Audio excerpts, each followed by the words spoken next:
Cambridge 17 Listening Test 2, you will hear a number of different recordings. All the recordings will be played once only. The test is in 4 parts. You will have 10 minutes at the end of the test to transfer your answers to the answer sheet. Now turn to part 1. First, you have some time to look at questions 1 to 7.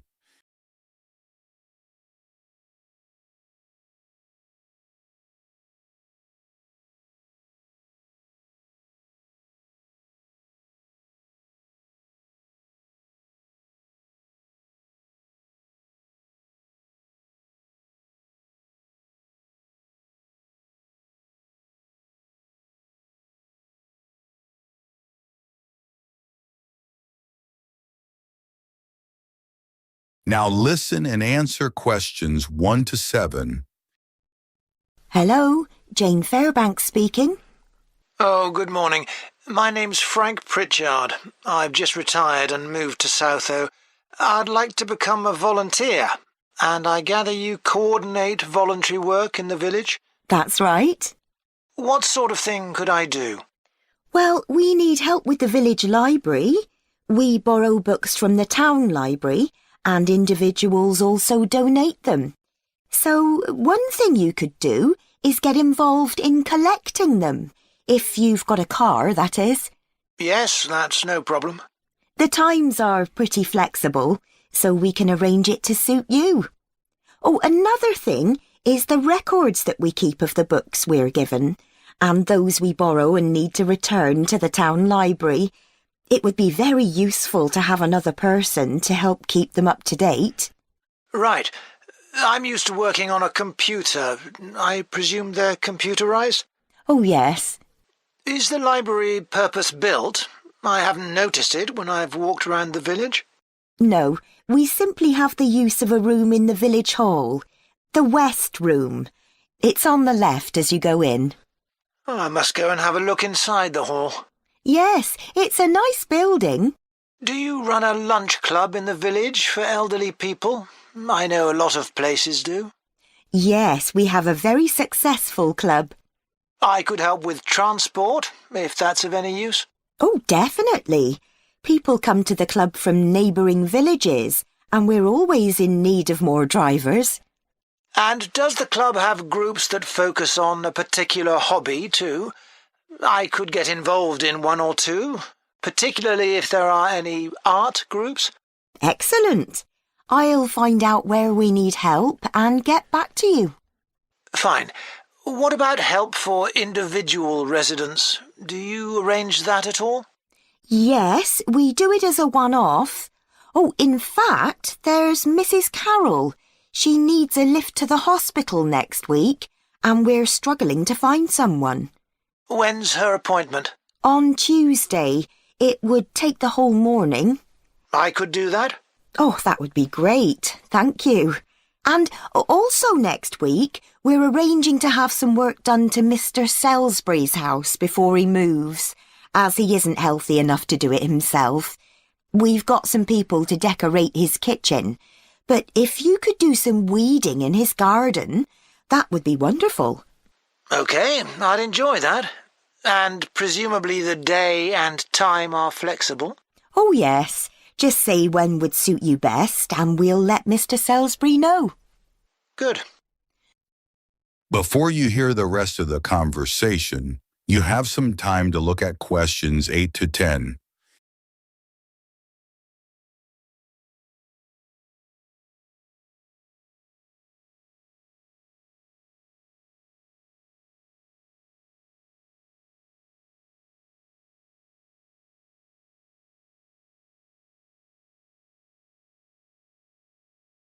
Now listen and answer questions 8 to 10.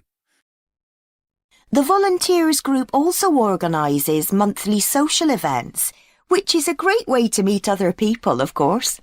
Uh-huh. So next month, on the 19th of October, we're holding a quiz. A couple of residents are great at planning unusual ones, and we always fill the village hall. That sounds like fun. Can I do anything to help? Well, because of the number of people, We need plenty of refreshments for halfway through, so if you could provide any, we'd be grateful. I'm sure I could. I'll think about what to make and let you know. Thank you. Then on November the 18th, we're holding a dance, also in the village hall. We've booked a band that specialises in music of the 1930s. They've been before, and we've had a lot of requests to bring them back. I'm not really a dancer, but I'd like to do something to help. Well, we sell tickets in advance, and having an extra person to check them at the door as people arrive would be good.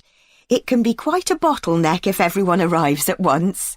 OK, I'm happy with that. We're also arranging a New Year's Eve party. We're expecting that to be a really big event, so instead of the village hall, it'll be held in the Mountfort Hotel. The... Mountfort. Mountfort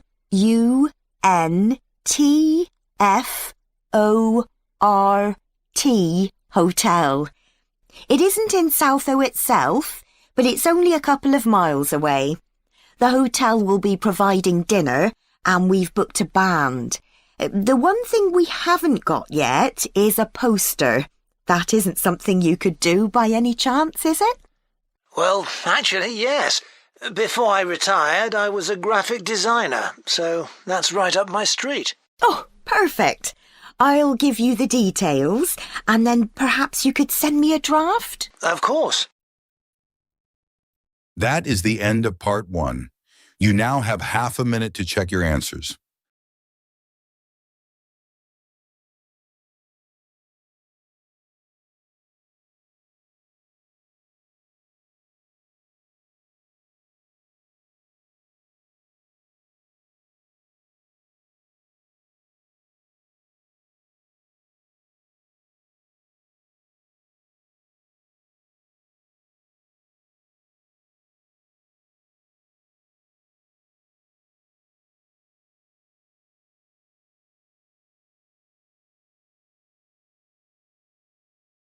Now turn to part 2.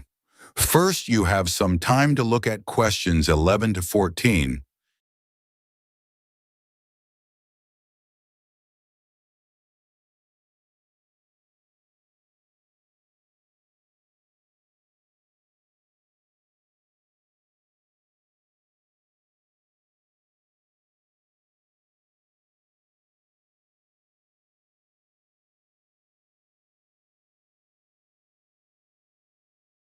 Now listen and answer questions 11 to 14. Good morning, and welcome to Oniton Hall, one of the largest estates in the area. My name's Nick, and I'm one of the guides. I'll give you a brief introduction to the estate while you're sitting down, and then we'll walk round. The estate consists of the house, gardens, parkland, and farm, and it dates back to the 14th century. The original house was replaced in the late 17th century, and of course it has had a large number of owners. Almost all of them have left their mark, generally by adding new rooms, like the ballroom and conservatory, or by demolishing others. The farm looks much as it's always done, although the current owner has done a great deal of work to the flower beds. In the 17th century, the estate was owned by a very wealthy man called Sir Edward Downes. His intention was to escape from the world of politics after years as an active politician, and to build a new house worthy of his big collection of books, paintings, and sculptures. He broke off contact with his former political allies and hosted meetings of creative and literary people, like painters and poets. Unusually for his time, he didn't care whether his guests were rich or poor, as long as they had talent. Big houses like Oniton had dozens of servants until the 1920s or 30s, and we've tried to show what their working lives were like. Photographs, of course, don't give much of an idea, so instead, as you go round the house, you'll see volunteers dressed up as 19th century servants going about their work. They'll explain what they're doing and tell you their recipes or what tools they're using. We've just introduced this feature to replace the audio guide we used to have available. I see there are a number of children here with you today. Well, we have several activities specially for children, like dressing up in the sorts of clothes that children wore in the past. And as it's a fine day, some of you will probably want to play in the adventure playground. Our latest addition is child-sized tractors that you can drive around the grounds. Before you hear the rest of the conversation, you have some time to look at questions 15 to 20.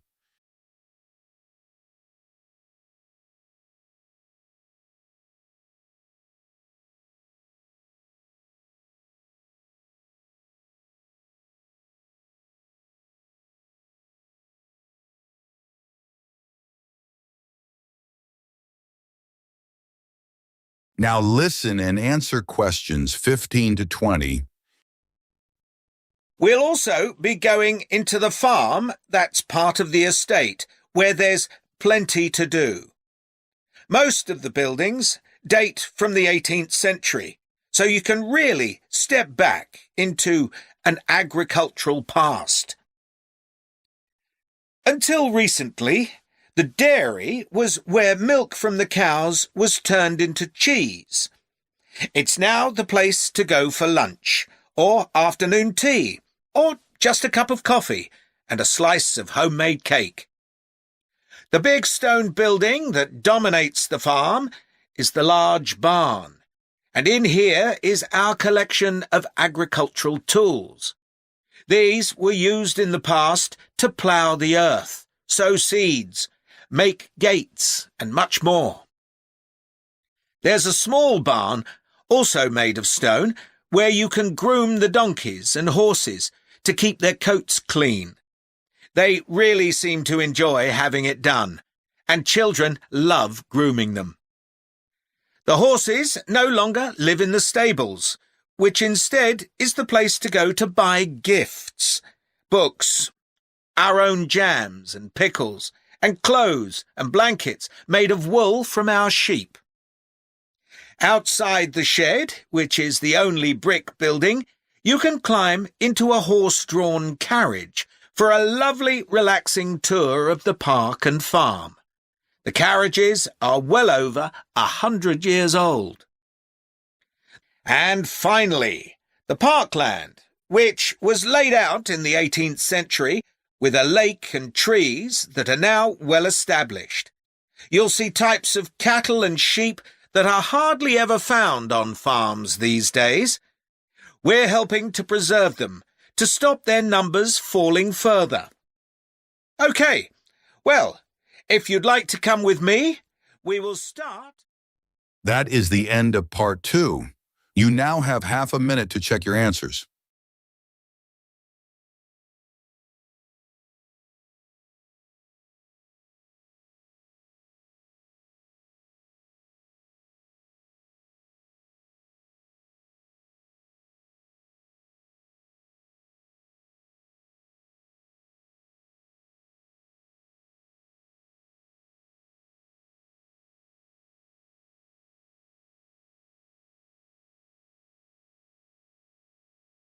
Now turn to part 3.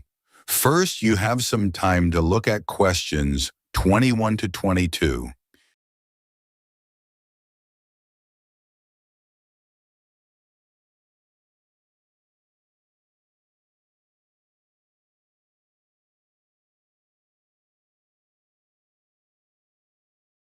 Now listen and answer questions 21 to 22.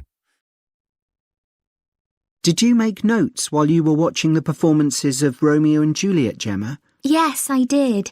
I found it quite hard, though. I kept getting too involved in the play. Me too. I ended up not taking notes. I wrote down my impressions when I got home. Do you mind if I check a few things with you, in case I've missed anything? And I've also got some questions about our assignment. No, it's good to talk things through. I may have missed things too. Okay, great. So, first of all, I'm not sure how much information we should include in our reviews. Right.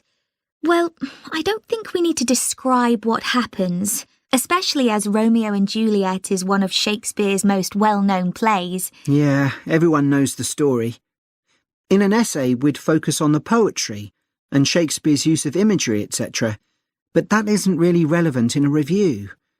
We're supposed to focus on how effective this particular production is. We should say what made it a success or a failure. And part of that means talking about the emotional impact the performance had on us. I think that's important. Yes, and we should definitely mention how well the director handled important bits of the play, like when Romeo climbs onto Juliet's balcony. And the fight between Mercutio and Tybalt. Yes. It would also be interesting to mention the theatre space and how the director used it, but I don't think we'll have space in 800 words. No, okay. That all sounds quite straightforward. Before you hear the rest of the conversation, you have some time to look at questions 23 to 30.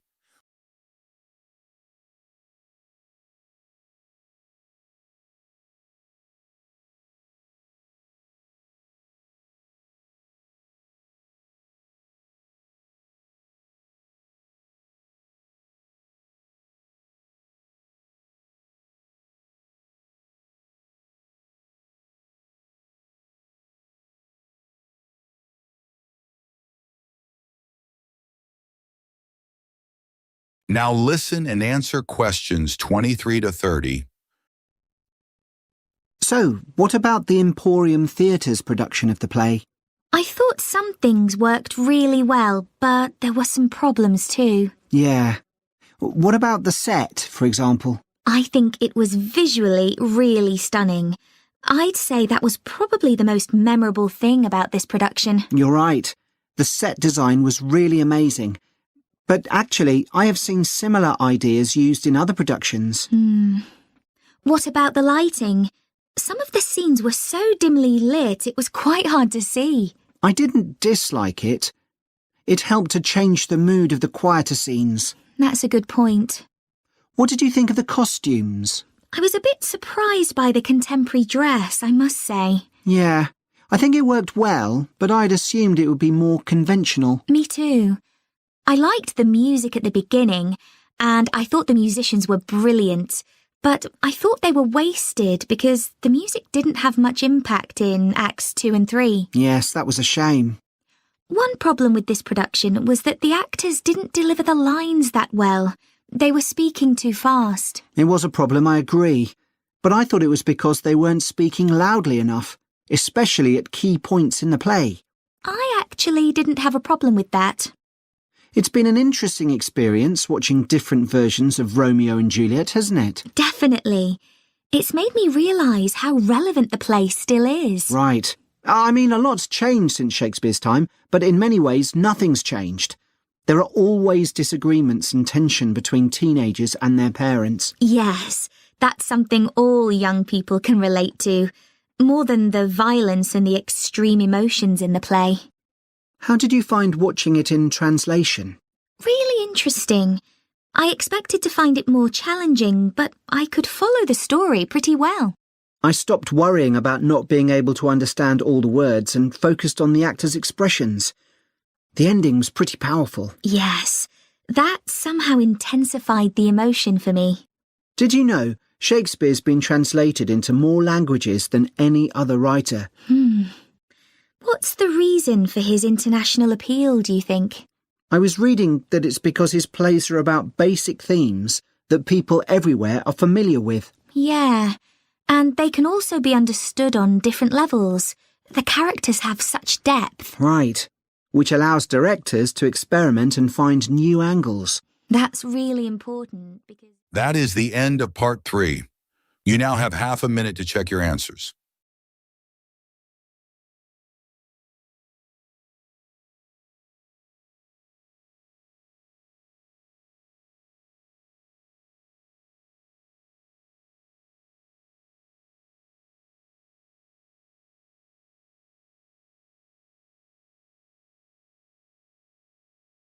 Now turn to part 4. First, you have some time to look at questions 31 to 40.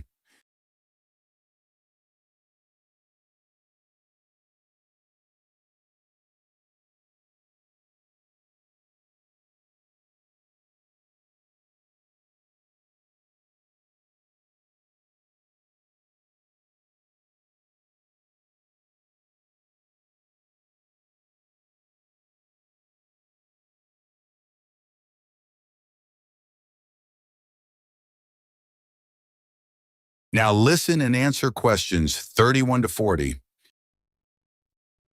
Right, everyone, let's make a start. Over the past few sessions, we've been considering the reasons why some world languages are in decline. And today I'm going to introduce another factor that affects languages and the speakers of those languages, and that's technology, and in particular, digital technology. In order to illustrate its effect, I'm going to focus on the Icelandic language, which is spoken by around 321,000 people, most of whom live in Iceland, an island in the North Atlantic Ocean. The problem for this language is not the number of speakers, even though this number is small, nor is it about losing words to other languages, such as English. In fact, the vocabulary of Icelandic is continually increasing, because when speakers need a new word for something, they tend to create one, rather than borrowing from another language. All this makes Icelandic quite a special language. It's changed very little in the past millennium, yet it can handle 21st century concepts related to the use of computers and digital technology. Take, for example, the word for web browser. This is vafri in Icelandic, which comes from the verb to wander. I can't think of a more appropriate term because that's exactly what you do mentally when you browse the internet. Then there's an Icelandic word for podcast, which is too hard to pronounce, and so on. Icelandic, then, is alive and growing, but, and it's a big but, young Icelanders spend a great deal of time in the digital world, and this world is predominantly English. Think about smartphones. They didn't even exist until comparatively recently, but today young people use them all the time to read books, watch TV or films, play games, listen to music and so on. Obviously, this is a good thing in many respects because it promotes their bilingual skills. But the extent of the influence of English in the virtual world is staggering, and it's all happening really fast. For their parents and grandparents, the change is less concerning because they already have their native speaker skills in Icelandic.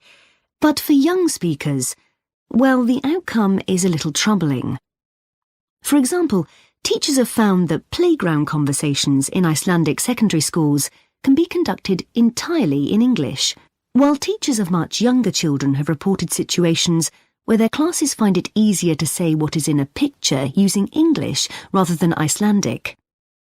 The very real and worrying consequence of all this is that the young generation in Iceland is at risk of losing its mother tongue.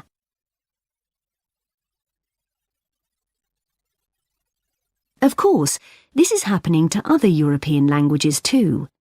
But while internet companies might be willing to offer, say, French options in their systems, it's much harder for them to justify the expense of doing the same for a language that has a population the size of a French town, such as Nice.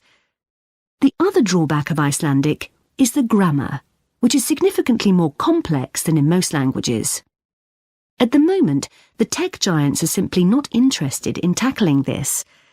So, what is the Icelandic government doing about this?